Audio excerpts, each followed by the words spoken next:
कोणाच्या तरी विरोधामुळे तुम्ही कधी माघार घेतली आहे का? पण नेपोलियन हिल म्हणतात, विरोध झाला म्हणजे तुम्ही थांबले पाहिजे असे नाही. उलट ते यशाचेच एक लक्षण आहे.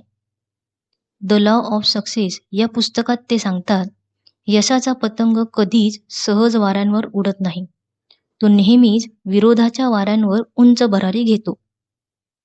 एक मुलगा ओव्हरवेट होता. लोक त्याला बॉडी शेमिंग करायचे. एका दिवशी त्याने ठरवलं, बस आता बदलायचं. 1 वर्ष कन्सिस्टन्सी ठेवली. आज तोच मुलगा फिटनेस इन्फ्लुएन्सर आहे. लोकांची टिंगलच त्याची मोटिवेशन बनली. पण जर त्याने त्याचे ओव्हरवेट कमी करायचे ठरवले नसते, तर आज त्याची ही सक्सेस स्टोरी बनली नसती. विरोध हे थांबण्याचे संकेत नव्हेत, तर ते अधिक उंच भरारी घेण्यासाठीचे एक लॉन्च पॅड आहे.